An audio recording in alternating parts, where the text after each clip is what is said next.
Salm 84 nixtieqkom illi tisimgħu miegħi. Għal-mexxejt tal-kor fuq il-Gittea Salm Tawliet Koraħ. Kultant is-salmi ifakruna li dawn huma kanzunetti jew poeżiji li n-nies kienu jitalmuhom bl-amment u jkantaw. Anke meta kienu jitilgħu pellegrinaġġ lejn Ġerusalemm biex josservaw il-festi, kienu jkantaw is-salmi. Mhux qogħdu fuq in-nies ikantaw is-salmi. U dan huwa salm ta' fiduċja f'Alla semgħuh. Kemm huma eżies l-amajjar tiegħek u mulej tal-eżerċiti? Ruħi tixxennaq u tinfena għal btieħi tal-mulej, qalbi u ġismi jgħidu għajat għal Alla l-ħaj. Iva, l-għasfur tal-bejt isib fejn jammar u l-ħuttafa issib bejt għalija fejn tista' tqiegħed iż-żgħar tagħha imqar ħden l-artali tiegħek u mulej tal-eżerċiti, sultan tiegħi u Alla tiegħi.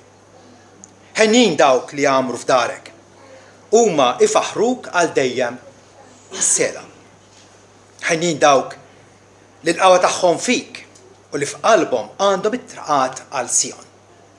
Li huma għaddejjin minn wied bakka ibidluh f'nixxija ta' ilma u x-xita tar-rebbija tbidlu f'għadajjar.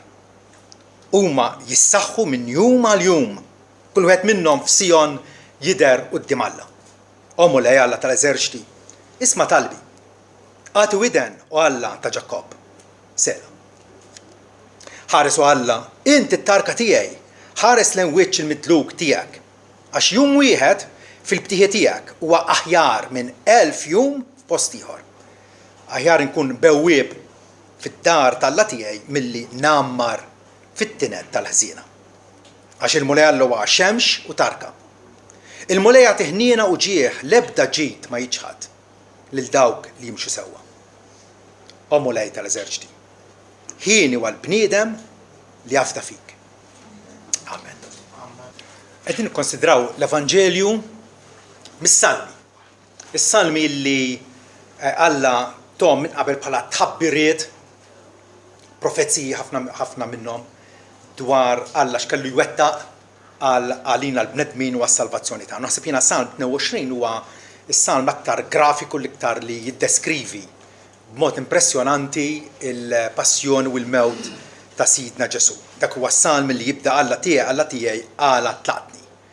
Ġesu għajata dillajta minn fuq is-salib u s-salm jispiċċa billi jgħid u jiġu u jarfu l-ġustizzja tiegħi lill-poplu li jagħti jitwielet. Li dan għamlu l-mulej. Kull m'hemm miktub fis-salm 22 kif Ġesu bata għalina. Bata minn flokna, kif jgħid l-Apostlu Pietru u stess refa' dnubietna f'ġismu fuq l-għowda biex aħna mejtin għad-dnub ngħixu għall-ġustizzja. Bil-ġrieħi tiegħu aħna konna mfejja. Konna bħannax mitlufa, missa rġajna lura nin ir-raj u l-assis ta' ruħna. Dar-raj it-tajjeb ta' ħajtu għan-naċ tiegħu. Però xi ħaġa impressjonanti li hawn qed jgħid illi qatt dak il-emil tal-Alla, l-emil storiku f'din id-dinja tagħna, f'pajjiż 1000 mil il-bot minn hawn. Il-ħajja perfetta, l-arrest, il-kruċifissjoni, id-difna u l-qawmien ta' Ġesu. Hawn qed jgħidilna illi għad ixandruh lill-ġenerazzjoni jew il-poplu illi għad irid jitwieled. Lilna. Kull ġenerazzjoni issa qed tisma' u Ġesu qabel ma talaq lura fis-smewwiet li t-tixjib jgħidilhom illi issa l-indiema għal maħfra ta' dnubiet tixxandar fistmi fost il-ġnus kollha. Din hija entrapriża li għadha sejra sal-lum, bla dubju ta' xejn, dinja dan huwa x-xogħol l-aktar importanti li qed iseħħ taħt il-kappa tax-xemx. Illi il-ħidma salvifika ta' Ġesu Kristu qiegħda ssir magħrufa fost il-bnedmin kollha, fostna ukoll. U allura illum irridu nitkellmu bħala parti integrali mill-Vanġelu, bħala parti essenzjali tal-Vanġelu. Alla wettaq il-fidwa tagħna. Ħadimha darba dejjem fuq is-salib. Il-Bibja tgħid illi b'sakrifiċċju wieħed darba għal dejjem Alla jipperfezzjonana. Alla jaħfrinna u jilqana fiħdanu. Issa, dan irid isir magħruf u hemm nut biex aħna niggwadanjaw minnu. Ir-reazzjoni tagħna, x'ha tkun ir-reazzjoni tagħna meta aħna naqraw dwar l-imħabba ta' Alla. Alla hekk ħabb id-dinja li talliba waħdin tiegħu. Għalfejn taħ? Biex kull min jemmen fih ma jintilifx. Mela, dinja parti essenzjali tal-Vanġelu. X'ħan għamlu b'din il-bxara tajba li aħna smajna u rċevejna. X'ħan għamlu bija? Is-salvazzjoni hija l-ħidma tal-Alla waħdu, Alla mhux qed jgħidlek żid magħha, ikkumplimenta, ikkontribwixxi s-sem tiegħek jintajt semi u inti saqati semek. Le. Alla qed jgħidilna is-salvazzjoni hija lesta. Ġesu stess għaja diklajta ta' trionf fuq is-salib, kollox mitmum. Il-biċċa xogħol hija lesta. U lesta għalina il-koll. Alla kapaċi wkoll jatina il-grazzja, jatina l-abbilta biex aħna nwieġbu sewwa għal din il-bxara tajba.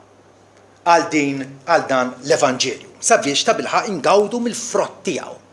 Il-frott tiegħu, ċoħ il-maħfra ta' dnubiet, tkellimna dwarha il-ġimgħa l-oħra u x'vera, li Alla jaħfer trasgressjonijiet, jaħfer il-ħażen kollu tagħna, li Alla jatina ħajta dejjem idaħħalna f'salt nagħtu ruxmata barkiet illi anke David f'Salm 103 iċċelebra u għamel lista tagħhom.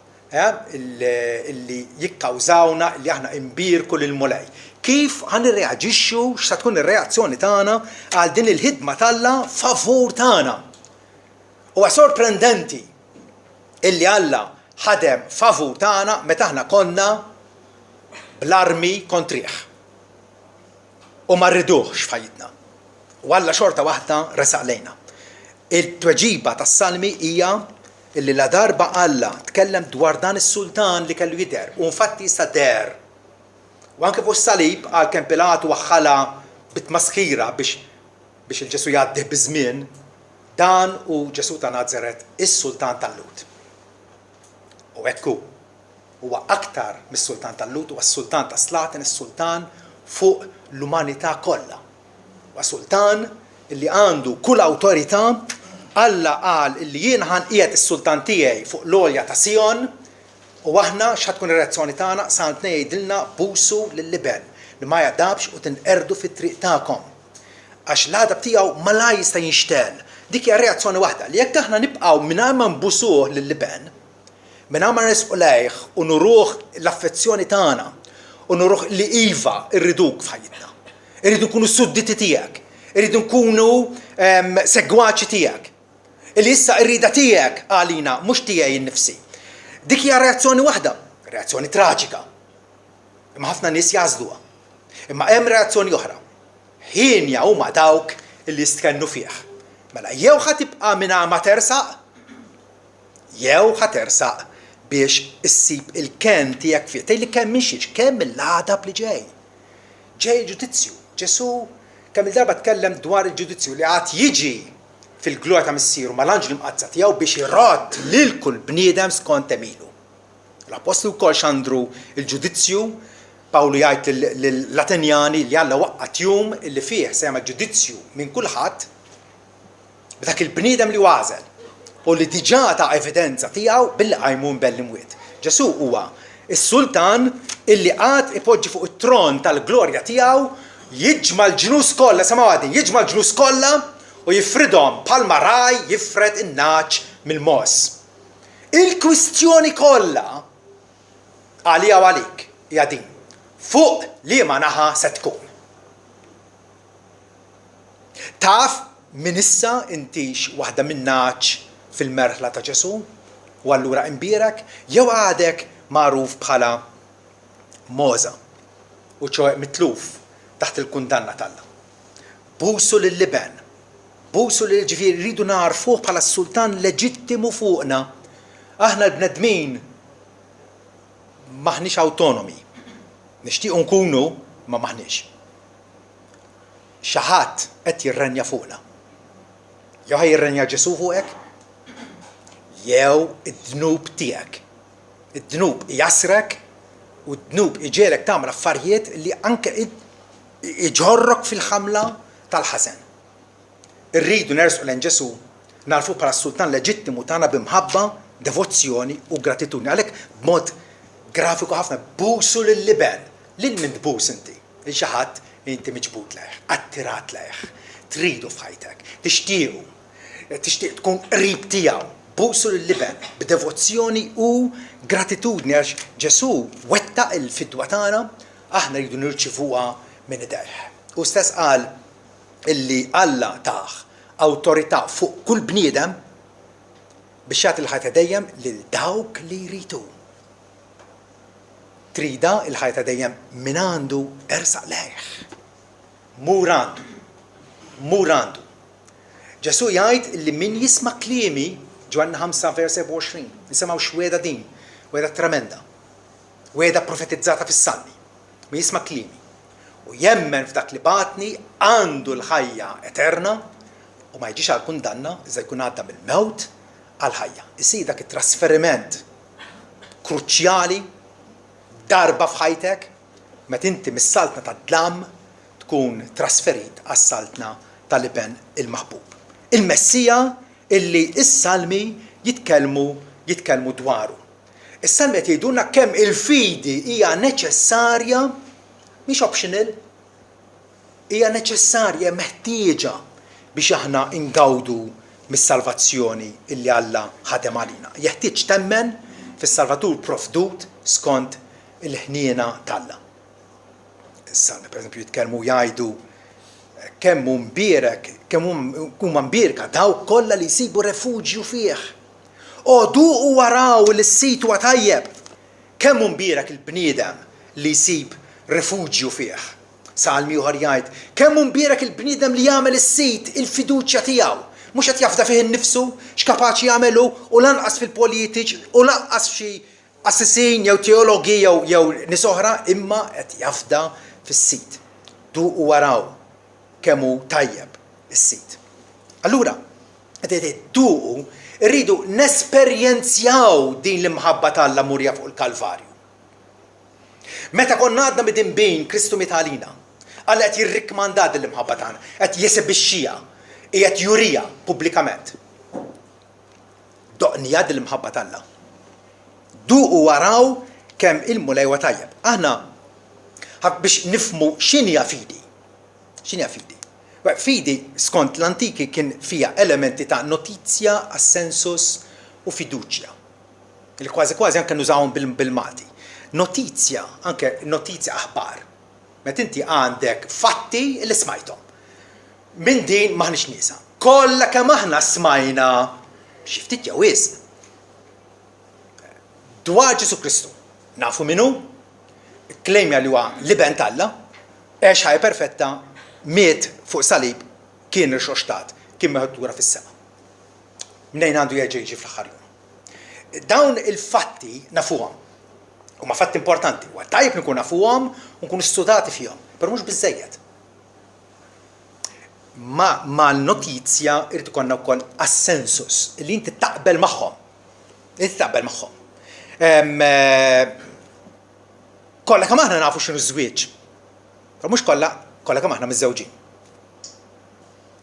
Mela, teoretikament iż-żwieġ nafu x'inhu, però maħniex fih kollha kemm aħna. Dik tagħmel differenza kollha.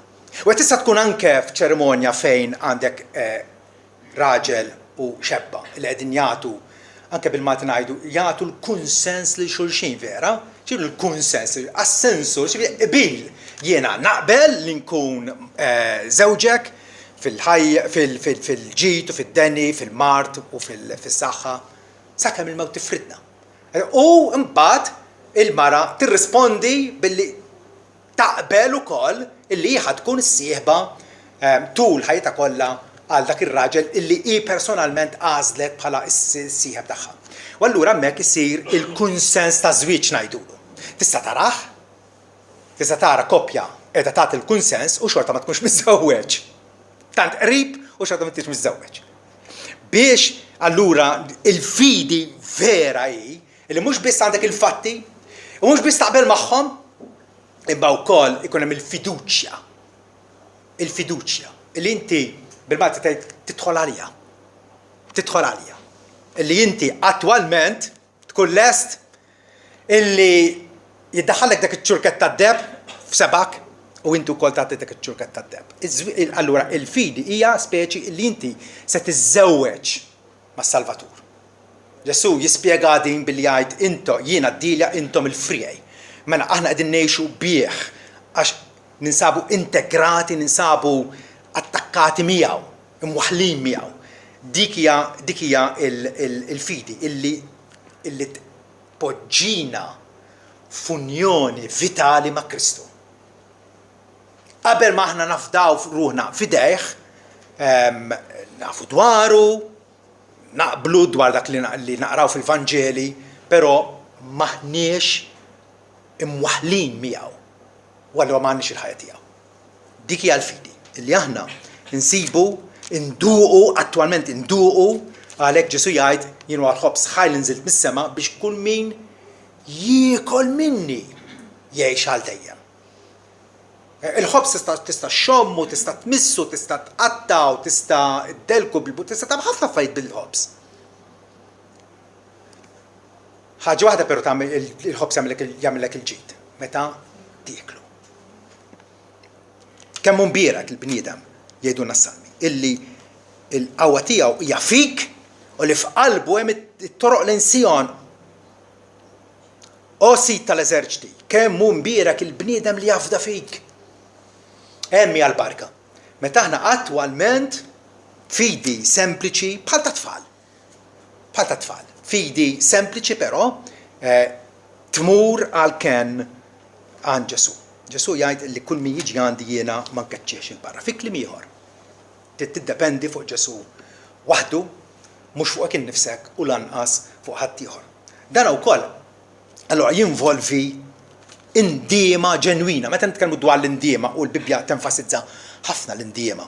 Qegħdin ngħidu illi trid iddur lura minn dnubietek, titlaqhom tabbanduna l-idolatri tiegħek sabiex titgħallem isservi lil Alla ħaj u veru. Is-salmi sikwit jitkellmu dwar il-bniedem għaref u l-bniedem iblaħ. Il-baħnan. Il-baħnan huwa dak illi hemm il-liġi tal-Alla jafa u xorta waħda jitraskuraw ma jipprattikaħiex. Dak huwa l-iblaħ. Aħna bil-Vanġelu x'ħan nagħmlu, il-Vanġelu jekk ta' ħadnuh se jpoġġina f'direzzjoni totalment ġdida fejn qabel kellna l-idoli tagħna, però qatt ma sodisfawna dal-idoli tagħna x'vera. Salmi 15 jgħid li l-idoli tagħhom huma njam u ħaġar.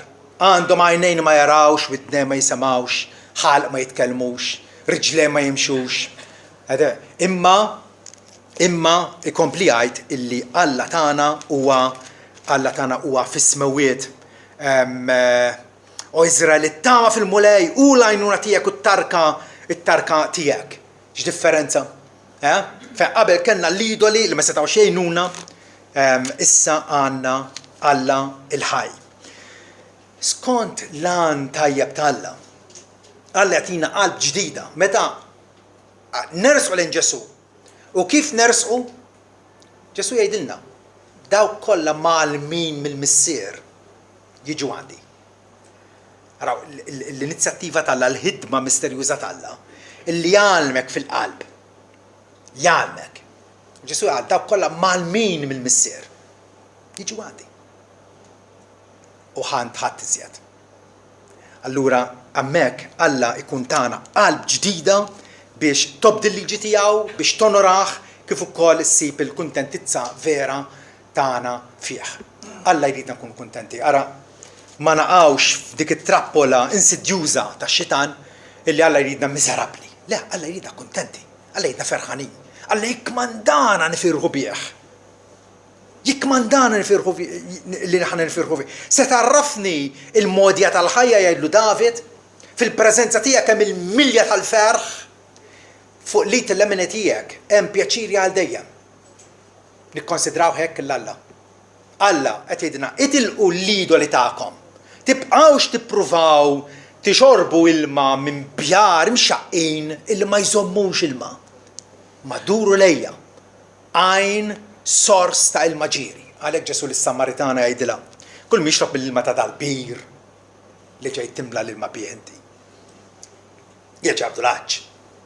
Imma l-ilma nagħtih jien isir fih għajn ta' ilma ġieri sal-ħajja eterna. Meta aħna nixorbu minn dak l-ilma li jissodisfa, ma nkunux irriduhom l-idoli tagħna għax nkunu nafu li issa sibna, issa ta' bilħaq skoprejna Alla il-ħaj, Alla il-veru fil-persuna glorjuża ta' Ibnu Ġesu. Alla qabel ma jdaħħalna fil-patt miegħu, qabel ma jdaħħalna fil-familja tiegħu, ma nistgħux nimmaġinaw x'hemm imħejja għalina. Imma appena nersqu iva, imbagħad ngħidu x'konna qegħdin nimmissjaw. Ħajja mingħajr Alla hija ħajja mingħajr tama, hija ħajja taħtija, hija ħajja miżerabbli. F'Alla ta' bilħaq insibu l-lan ta' ħajjitna. Appena tinħareġ għad-dawl, ismaw klimi, tinħareġ għal mhux int bil-ħila tiegħek tiddeċiedi llum fl-10 ta' filgħodu ħaniddeċiedi li nemmen, le, ma taħdimx hekk. Le. Huwa Alla li jħorġok għad-dawl. Alla li ħariġna mid-dlam għad-dawl meraviljuż tiegħu. Din għal darb'oħra hija l-ħidma ta' Alla. Alla qed iddikjaralna x'għamel fi Kristu Ġesu u x'jagħmel għalina issa bil-qawwa tal-Ispirtu tiegħu. Appena nħarġu għad-dawl allura nkunu kapaċi nesklamaw bħalma għamel Asaf f'Salm 73. Lil min għandi fis-sema ħliefek jgħidu. Prova sinċerament, onestament.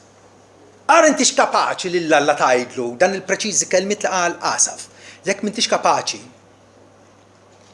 probabbilment għadek barra mis-salta Alla.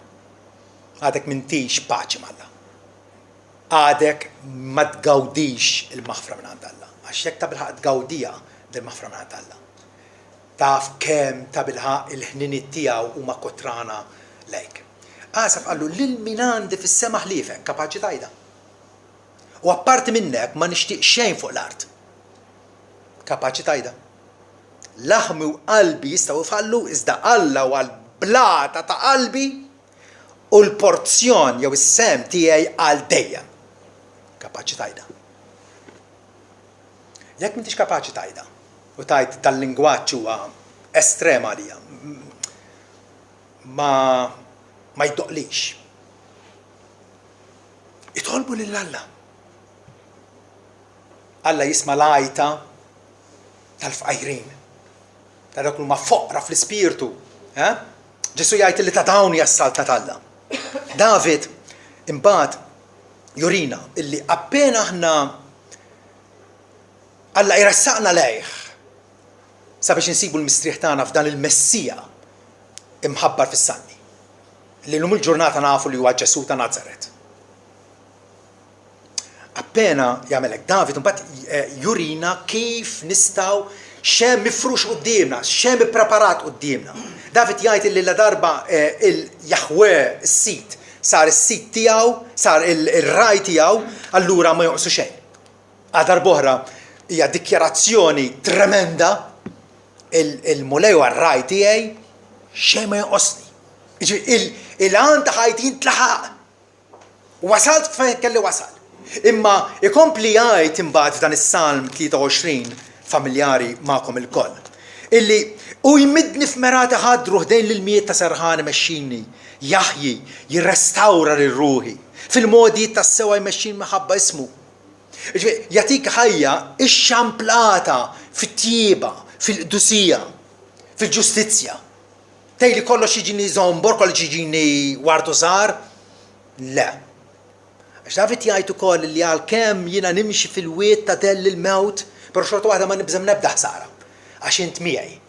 Notaw, il-preżenza ta' Alla li taf li Alla huwa missierek u sar missierek minħabba Ġesu Kristu. Hemmhekk ikollok kull faraġġ, ifarġuni l-ħatar u l-asluġ tiegħek, mejda tejja li qudiem l-edewa tiegħi, rasi tidlikli biż-żejt, ifuli l-kalċi tiegħi. Tassew it-tjieba u l-ħniena jiġu warajja il-jiem kollha ta' ħajti. X'assigurazzjoni, x'ċertezza jagħti, x'konfidenza jagħtina Alla fih. Illi David hawnhekk jgħid it-tjieba ta' Alla u l-ħnina tiegħu jikkaċċjawni, aħna hawnhekk għandna jiġu warajja. Lingwaġġ daqsxejn fjak. L-aħjar David li qal it-tjieba u l-ħnina tal-Alla jippersegwitawni. Ma jħallunix bikwieti, jien kollu miegħi. Jien kollu miegħi. Bħalma għandek kelb tal-kaċċa qabel ma jsib il-priża tiegħu ma jistriex. It-tjieba u l-ħnina jippersegwitawni li jiem kollha ta' ħajti. Persekuzzjoni sabiħa din, vera jew le? Persekuzzjoni mbierka. U infatti jgħid li jiena se nagħmmar fid-dar tal-mulej il-jiem kollha. Dak is-serħan li Ġesu jagħti. Serħan li David u sħabu l-oħra li ħallewna das-salmi. Jiċċelebraw u jarfuh. U allura tara bħala ħaġa raġonevoli li toqgħod għalih u tobtih. Kemm mbierek il-bniedem li jibża mis-sit li jitaxxa qatih fil-kmandamenti tiegħu. Salm 112. Qed jiddeskrivulna issa li aħna imħabbin malla, issa li aħna rikonċiljati bil-opra tas-salib, kemm mbierek il-bniedem li jibża mis-sit. Din hija l-vera ndiema. Kemm mbierek il-bniedem li ma jimxiex fuq il-parir tal-ħżiena iżda l-għaxqa tiegħu n-nies isibu l-għaxqa tagħhom f'miljun ħaġa, vera? Le. Il-għaxqa tal-Kristjanija fil-liġi tas-sit. Il-liġi tal-Alla. Illi jitaxxa b'dak li jaqra u jfittex illi iħadmu fil-ħajja tiegħu ta' kuljum. Irid jogħġob insidu. Bħala l-imsejja tas-sit ingħatatlek il-Bibja mqazza llum għandna privileġġ kbir, illi kollha kemm aħna għandna, mhux kopja waħda. Qas noddhom jiena l-Bibja li għandi b'diversi lingwi. X'rikkezza, x'ttieba, Alla, tagħna aċċess għal kelmtu. Dirett. Il-musbieħa l-modija tagħna, id-dawl għal-triq tagħna. Il-Bibja li tarfek x'imissek temmen u kif għandek iġġib ruħek fil-qasam, f'kull qasam tal-ħajja. Ssiba bħala gwida affidabbli u tagħmlek għaref skont kif iridek tkun Alla għaref. Il-Bibja tagħti erf illi ma ssibu għand ebda psikologu, għand ebda espert, għand ebda professjonisti ieħor, il għaliex huwa l-erf tal-Alla nnifsu. Alla li għamilna jaf kif niffunzjonaw l-aħjar. Vera jew le? Jekk inti xtrajt biċċapparat television. Ikun hemm il-manual. Dak il-manual tittaqrah għalkemm jiena daqbad inwarbu. Imma dak suppost taqrah biex kun taf dak it-televiżjoni x'fih, x'riżorsi għandha ħalli tgawdih fil-milla kollha tiegħu. U l-istess ħaġa min għandu għal qalbu l-iskrittura u bħala Kristjan ma tistax ma tkunx miġbut lill-iskrittura mqazza. U ma tistax tersa għalija b'dik ċerta arroganza jew b'dik ċerta gburija illi inti forsi tifhem aktar mill-iskrittura.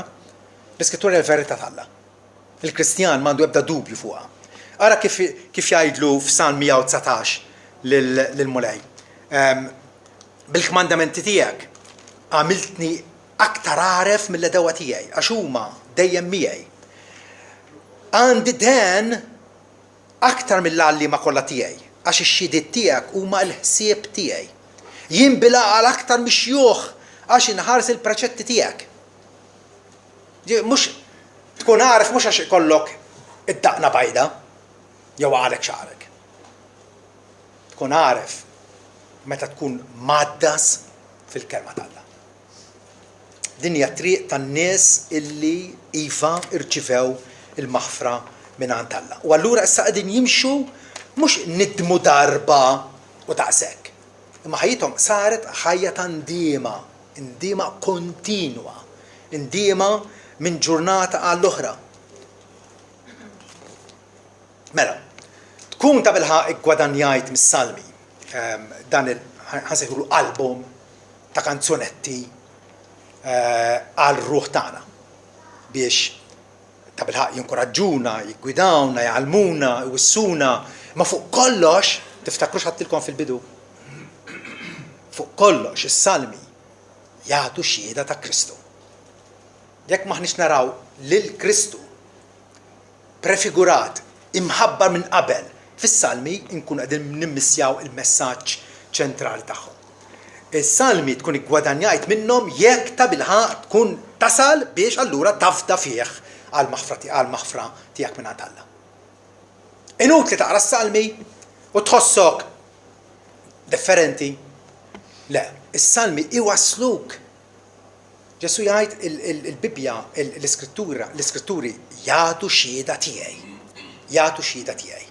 U qal lin-nies li kienu reliġjużi iva, li kienu jafu l-Iskrittura u ċanfarhom. Għaliex intom taqraw l-Iskrittura u taħsbu li fija għandkom il-ħajta dejjem. Frattanti hija l-Iskrittura li tagħti xhieda tiegħi. Ħafna nies jaqraw l-Iskrittura u jibqgħu nies mitlufa. Għaliex? Għax ma jarfux ix-xhieda li tagħti għal Ġesu Kristu. Allura, mbagħad ħadkompli ssibhom imprezzabbli ta' salmi meta ikkapsulek qalbek għat-talbu l-qima ta' Alla. Kristjan, jekk inti Kristjan ta' veru, ma tistax tgħaddi mingħajr ma tersa li Alla kuljum fit-talb, kemm il-darba fit-talb u tqimu privatament, tqimu mal-miġema. Salm 29 pereżempju jgħidilna vers 2. Lil-mulej għatu l-glorja li tistħoq lill-ismu. Qimu lil-mulej fil-majestà tal-qdusija tiegħu, li tqimu fl-isplendur tal-qdusija tiegħu. Is-salmi imbagħad iva Ġesu darba korreġa fehma żbaljata tan-nies għalhom taħsbux li ġejt biex inxejjen il-liġi u l-profeti biex inwarrab it-Testament il-qadim. Jien ġejt biex iwettqu. Għal Ġesu nnifsu jgħidilna illi l-Bibja kollha huwa sillabu għalina għal kull dixxiplu tiegħu biex aħna nimxu fiha. Għaliex il-salmi b'mod speċjali inatfulek ħajtek mill-vizzju, mill-kondotta ħażina. Salm 29 pereżempju jgħid jiena qed se naħsess triqati sabiex ma nidnibx bil-sieni. Kemm il-darba aħna inħallu dil-biċċa ton tikmandana. Hawnhekk is-salmista jgħid jiena se naħsess triqati sabiex ma nidnibx bil-sieni. Se naħsess fommi bħalli kieku b'sarima. ċies dik il-biċċa ħadida li żiemel bija tikkontrolla, żiemel annimal goff. Ma biċċa ħadida ġoħalqu tikkontrollah. Is-salmi għalmuna it-triq tal-ġustizzja. Salm 119 kif jista' żagħżugħ iżomm triqtu safja billi jżomma skont kelbtek. Iż-żgħażagħ speċjalment għandhom sfida qawwija illum il-ġurnata bħal ġenerazzjonijiet l-oħra. Imma iż-żgħażagħ illi m'għadhomx tfal u mhumiex adulti. Qegħdin fit-triq tan-nofs qegħdin jiskopru l-ħajja, esperjenzi ġodda, bidliet fil-fiżjonomija tagħhom, kif jaħdem ġisimhom u kollox. Allura għandu kollox ġdid. Huma pionieri, huma qishom qegħdin fuq qegħdin ħarsu u għandhom vista tremenda qudiemhom, però m'għandhomx esperjenza fil-ħajja. Għax sa ftit qabel kienu għadhom taħt djulomhom u li jgħidulhom missierhom jagħmluh. Imissa kif jista' żagħżugħ il qed imur il-junior college u jitħallat mal-ateisti hemmhekk. Kif tista' xebba iżżomm it-triq tagħha safja billi iżomma skont kelbtek. Skont kelbtek. B'qalbi kollha jiena fittixtek. Tħallinix niġġerra mill-kmandamenti tiegħek, kelmtek bejt f'qalbi sabiex ma nidnibx kontrik. Meta għandek il-kelma tal-Alla mistura, moħbija, inti tożza fil-qalb tiegħek, ma tidnibx kontra Alla. Jekk inti tisma' bħala teżor partikolari tiegħek, ma tidnibx kontra Alla. Għaliex? Għax dik hija l-eżis ħaġa li għandek imbierek intosit. Għallimni l-istatuti tiegħek. Kemm importanti li mhux biss naqrawha u nistudjawha. U bħala knisja għandna disċiplina li anke kull nhar erba' niltaqgħu għall-istudju tal-Bibja. Ma mhux biżżejjed. Għallimni l-istatuti tiegħek.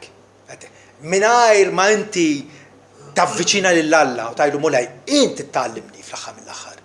Inti tikkonvinċini li t-triq tiegħek hija tajba. L-iskrittura wkoll tqawwik biex timxi fil-mixja tiegħek mal-mulej Ġesu. Inkwantu jien jgħid Salm 52 jien bħal siġra ħadra ta' żebbuġ fid-dar tal-Alla. Jien nafda fl-imħabba soda tal-Alla għal dejjem, se nrodlok ħajra għal dejjem. Għax jien tagħmiltna. U jien se nistenna l-ismek għax hu tajjeb fil-preżenza tat-twajbin tiegħek. Klu importanti li tissemma kemm il-darba fis-salmi. Meta Alla jsalva lilek partikolarment, ma jsalvakx waħdek. Alla jridek li tesperjenza l-ħajja Kristjana ma' sħabek, ma' ħutek. Nies illi fil-provvidenza tal-Alla jistgħu faċilment jingħaqdu ma' kongregazzjoni sabiex flimkien ifaħru l-Alla u jqimuh u jitalmu flimkien u jibqgħu apparti ma nemminx huma Kristjani ta' vera dawk. Meta Alla qed jagħtik kull opportunità dal-mezz grandjuż tal-grazzja tiegħu u inti m'intix qed barrih qed twarbu.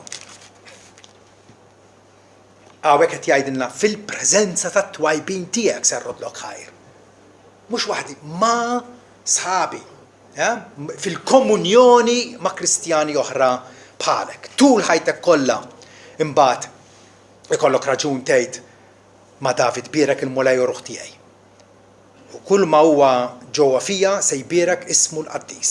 Bierek is-sit u ruħ tiegħi u tinsa ebda wieħed mill-benefiċċju tiegħu u li jaħfer id-dnubiet kollha tiegħek, ifejjaq il-mar tiegħek kollha, jifdil ħajtek mill-ħofra, jinkurunak bl-imħabba soda u l-kumpassjoni. U nibqgħu sejrin kif qal Apostlu Pawlu imbierek ikun Alla u missier Sidna Jesu Kristu li barikna kull barka spiritwali flimkien ta' smawiet.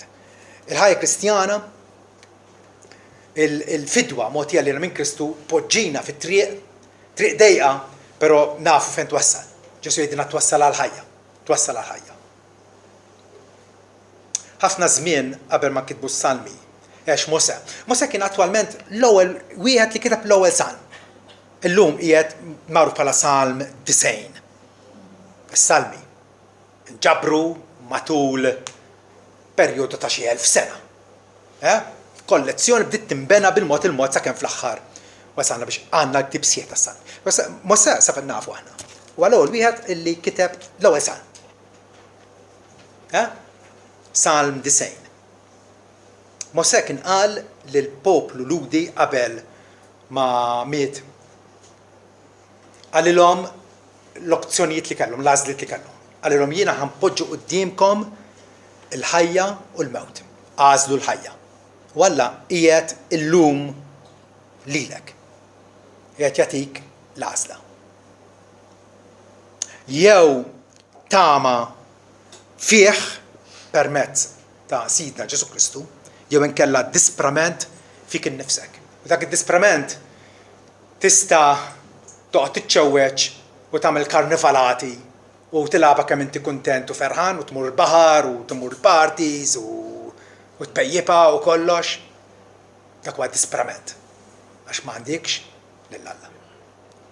Jew hija ħajja ta' barka jew saħta. Barka meta aħna narfu lil dak il-Messija li Alla ħatar għalina. Saħta meta inti tibqa' bid-dnubietek fuqek. Għażel il-ħajja jgħidilna Mose biex tgħix. U jalla kollha kemm aħna u aktar minna naslu biex nagħmlu dal-pass skont l-abbiltà li jagħtina Alla biex attwalment nissieħbu fis-saltna ta' Ġesu narfuh bħala s-sultan tagħna. Narfuh bħala l-qassis il-kbir li offra sakrifiċċju wieħed għal dejjem għal maħfra tagħna. Narfuh ukoll bħala l-profeta li kapaċi gwida il-passi tagħna sakemm nitlu fil-ġenna. Amen.